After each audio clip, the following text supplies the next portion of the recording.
పంపించి అసలు ఎంత వ్యయ ప్రయాస అంటే ఈ 10 సంవత్సరాల్లో పార్టీని ఆదిలోని చంపేద్దామని లెటర్ల ద్వారా ఎలిగేషన్స్, ఈ పార్టీకి ఈ సింబల్ ఉంది, ఇది రైట్ కాదు, అది ఉంది, ఇట్లా ఏదో ఒకటి కొరిలు పెట్టి పెట్టి ఇవన్నీ బాలరిష్టాలు తట్టుకొని కృష్ణుడు ఆ బాలరిష్టాలు తట్టుకొని ఎలాగే చేరాడు యశోద దగ్గరికి, అలాగే ఈ రోజున జనసేన ప్రజల దగ్గరికి అలా చేరింది. శ్రీకృష్ణుడు వచ్చి యశోద దగ్గర చేరినాడు. తల్లి యశోద దగ్గరికి శ్రీకృష్ణుడు ఎలా వెళ్ళాడో అలాగే ఈ రోజున అన్ని బాలరిష్టాలని దాటుకొని ఈ రోజున జనసేన ఒక రికగ్నైజ్డ్ పొలిటికల్ పార్టీ. దానికి మీకు ధన్యవాదాలు. మీ విజయం అందించకపోతే ఎవరు వెళ్ళినా, ఢిల్లీ ఏ మూలకి వెళ్ళినా, ఏ బీహార్, ఉత్తరప్రదేశ్, పంజాబ్ ఏ మూలకి వెళ్ళినా 100% స్ట్రైక్ రేట్ అంటే మాకు అర్థం కావట్లేదు. మనం కొట్టింది 21 కానీ 21 ఇప్పుడు సెంచరీ కొడితే ఎవడన్నా మాట్లాడాలి, మళ్ళీ 21 కొడితే మాట్లాడతారు. నాకు అర్థం కాదు. అంటే 21 వెనక 21 ఎంపీస్ కూడా ఉన్నాయి. అది దాని సత్తా. అంటే ఈ రోజున ఒక కూటమిని నిలబెట్టాలి, రావాలని ఎంత తపన పడ్డాను. ఆ కూటమే ఈ రోజున ఎన్డీఏకి వెన్నుదన్నుగా ఉండిపోయింది. అది అర్థమైంది. నాకు తెలియలేదు. అది నేను చేసుకుంటే వెళ్ళిపోయాను. నేను మన నేల బాగుండాలని స్వార్థంతో చేసుకెళ్ళిపోయాను. ఆ స్వార్థం అంటే మంచి స్వార్థం, అది నిస్వార్థంగా చేశాం. నాకు ఏం అవసరం లేదు. అదేం చేసింది, ఆ 21 ఎంత శక్తినిచ్చింది అంటే దేశం మొత్తం ఈ రోజున మన ఎంపీలు వెళ్తే 100% స్ట్రైకింగ్ రేట్ పార్టీ అంటారు. మన జనసేన కూడా అంటుంది 100% స్ట్రైకింగ్ రేట్ పార్టీ అంటారు. అంత ఉంది. సో నేను మంచి అడుగు వేసాం. మొదటి అడుగు చాలా బలంగా వేసాం. ఈ రోజున మనకి ఇన్ని హోదాలు వచ్చినాయి, ఇంతమంది ఎమ్మెల్యేలు ఉన్నారు. ఈ రోజున ప్రతిపక్షం లేదు. ప్రతిపక్షం కూడా ఎట్లా ఉండాలి, నిర్మాణాత్మకంగా మనమే కొన్నిసార్లు మన సమస్యల్ని మనమే అనేక కోణాల నుంచి మనమే ప్రభుత్వం నుండి మనమే మాట్లాడుకోవాలి. అదే వాళ్ళని తగ్గించడం కూడా నాకు నిజంగా ఇష్టం లేదు. అంటే నేను ఒక నిమిషం అలాగే నేను ఎందుకు మీకు చెప్తానంటే, నాకు యుద్ధంలో ఓడిపోయిన శత్రువునైనా సరే ఈ దేశం మూల లక్షణం ఏంటంటే, మనకి బంగ్లాదేశ్ వార్లో ఓడిపోతే మన అప్పటికైనా బ్రిగేడియర్ అంటే ఫీల్డ్ మార్షల్ శామ్ మానేక్షా అంటే ఈ దేశం తాలూకు గొప్ప లక్షణం ఏంటంటే, యుద్ధం చేసిన తర్వాత ఓడిపోయిన పాకిస్తాన్ని దాదాపు 50,000 మంది సైనికులు దొరికిపోతే వాళ్ళకి మన దేశం తాలూకు గొప్ప లక్షణం ఏంటంటే, వాళ్ళందరినీ మన సైనికుల్ని వాళ్ళ బంకర్ల నుంచి తీసి వాళ్ళ బెడ్లు తీసి వాళ్ళని పడుకోబెట్టండి, మన కింద పడుకుందాం, వాళ్ళకి మన లొంగిన సైనికులు, ఓడిపోయిన సైనికులు అయినా కానీ వాళ్ళ సైనికులు మనం గౌరవిద్దాం. అంటే ఈ దేశం అంత గొప్పది. ఇది ఈరోజు 11 వచ్చినాయి, రేపొద్దున 1 రావచ్చు. అది మనకి ఇష్యూస్ కాదు. మనకు 1 వచ్చినప్పుడు వాళ్ళకు కూడా 1 రావచ్చు కదా రేపొద్దున. అంటే హెచ్చు తగ్గులు పెరుగుతూ ఉంటాయి, పెద్ద ఇష్యూ కాదు. కానీ నేనేంటంటే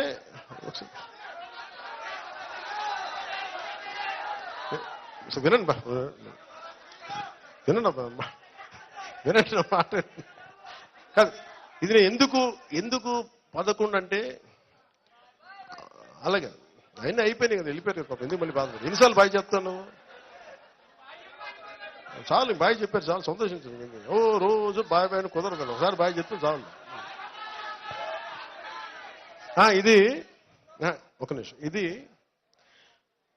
అంటే నేనేం చెప్తానంటే, నువ్వు తల ఎగరేయకు విజయంలో. మనం తల ఎగరేయద్దు, మనం తల ఎగరేయం. వాళ్ళకి 11 రానివ్వండి, 1 రానివ్వండి, అయినా కానీ మనం తల ఎగరేయం. ఎందుకంటే మనందరిది ప్రకృతి ఏమి నిర్ణయిస్తో దాని మూలంగా వెళ్తాం. వాళ్ళకి 151 సీట్లు ఇచ్చి పరీక్ష పెట్టింది కాలం. ఆ కాల పరీక్షలు తట్టుకోలేకపోయారు. 151 సీట్లు రాగానే వాళ్ళు ఏమనుకున్నారు, ఏదైనా చేసేయచ్చు అనుకున్నారు. అలా చేయడానికి కుదరదు. అందుకనే వాళ్ళకి అది మనకు పాఠం. అది మనం వాళ్ళని తగ్గించడానికో ఇవన్నీ కాదు. నేను ఓడిపోయినా, నేనేం చెప్పాను, వాళ్ళు ఓడిపోయినా కానీ నాకు వ్యక్తిగత కక్షలు ఏమి ఉండవు.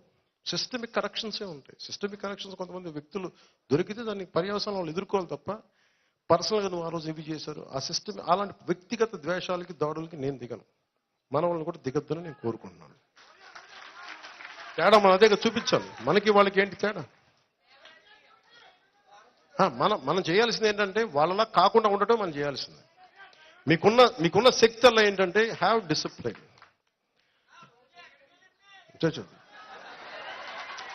బాబు ఇలాంటివన్నీ మీరు చూసుకోండి, నేను అడగను, నేను ఎంకరేజ్ చేయను. నాకు నిజంగా నాకు తల్లి సాక్షిగా చెప్తాను కదా, నాకు వాళ్ళు ఎవరో, నేను నిజంగా చెప్తాను, ఎవరి మీద ఆసక్తి ఉండదు. నాకు బోల్డంత పని ఉంది. నాకు తిట్టడానికి కూడా సమయం లేదు. నాకు చేసుకోవడానికి బోల్డంత పని ఉంది. నాకు చదువుకోవడానికి బోల్డన్ని ఫైల్స్ ఉన్నాయి.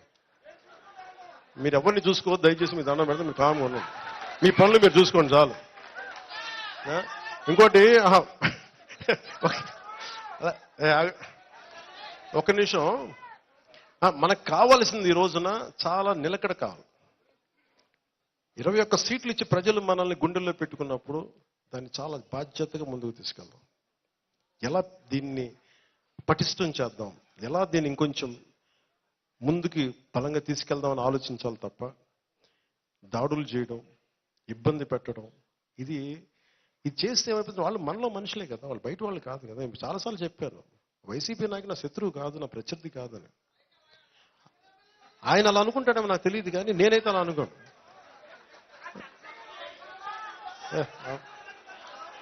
నేను చెప్పనా? ఓకే, మీరు అనుకుంటారు కదా, ఒకసారి చెప్తాను. ఇంగ్లీష్లో సామెత ఉంటుంది.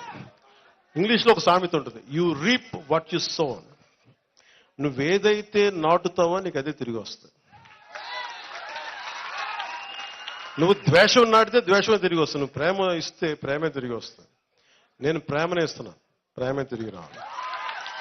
నేను అభివృద్ధినే ఇచ్చాను, అభివృద్ధి తిరిగి రావాలి. ఎదుటి వాళ్ళు బాగుండాలని కోరుకున్నాను, మనం బాగుండాలని ఉంటుంది. వీడు నాశనం అవ్వాలి, ఆడు పోవాలి నేను ఎప్పుడు కోరుకోను. అది ప్రకృతి విరుద్ధం. అది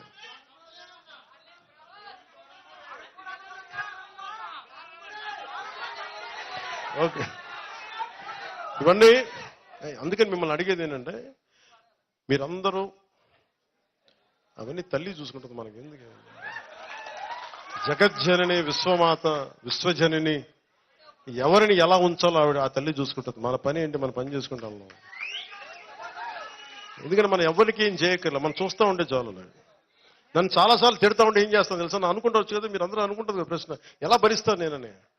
నేను ఫస్ట్ నన్ను తిట్టే వీడియోలు నేను చూడను. వాళ్ళు అనుకోవచ్చు చాలా మంది. నాకు మొన్న చెప్తున్నారు, నిన్ను ఎలా తిట్టారంటే, అమ్మ చెప్పలేదు విషయం అంటే నేను చెప్తే నేను వేరేలా ఆలోచన. నేనేంటంటే బై డిఫాల్ట్ సెట్టింగ్ నేను చూడను, నేను విన్నాను. నేనేం నమ్ముతానంటే, తల్లి నా గుండెల్లో నువ్వు ఏది మంచి అదే చేయనివ్వు, నన్ను ఏది వినాలో అదే విననివ్వు, దేనికి స్పందించాలో దానికే స్పందింపచేయి. ఇంకా నన్ను ఎన్ని రకాలుగా నేను చూడను కూడా చూడను నా గురించి. సో అందుకే నన్ను ఎవరిని తిట్టినాగా నాకు అర్థం కాదు. అట్లాగా ఎవరిని తిట్టినట్టు ఉండదు.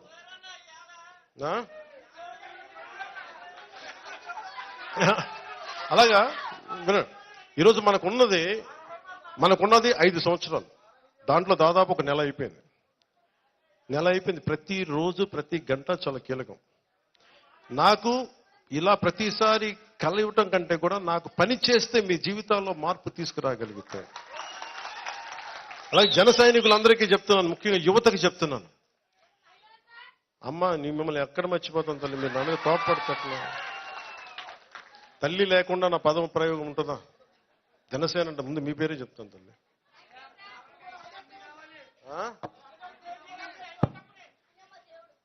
రాగానే మొత్తం ఏమంటుందండి, అల్లావుద్దీన్ అద్భుత దీపం తీసేయడానికి ఐటీ కంపెనీ ఎదుగో తీసుకో, ఇంకేం కావాలి చెప్పి ఇచ్చేస్తా. అల్లావుద్దీన్ అద్భుత దీపాలు ఉంటాయి కదా, అన్న మాకు ఈ సమస్య ఉంది తీర్చేద్దాం, ఇట్లా అంటున్న భూతం వస్తే తీర్చేయండి. అలా జరగదు, నలగాలి. అందుకే 5 సంవత్సరాలు ఇచ్చింది రాజ్యాంగం మనకి. ఈ 5 సంవత్సరాలు మీరు కనీసం సంవత్సరం చూడాలి. కనీసం దోచేశారు వీళ్ళు, అందరూ అడ్డగోలు చేశారు. ఇవన్నీ నిలబెట్టుకోవడానికి, అర్థం చేసుకోవడానికి, పరిస్థితి తీసుకోవడానికి, వీటన్నిటి కష్టాల మధ్యలో మొట్టమొదటి ప్రామిస్ ఉద్యోగాలు ఇచ్చాం. వాళ్ళు అంటున్నారు ఈ ఉద్యోగాలు ఇంకా ఎక్కువ ఇవ్వాలి డిఎస్సి అంటే, మీరు అది కూడా ఏడవలేదు కదా. మీరు కరెక్టే, చాలా ఉన్నాయి.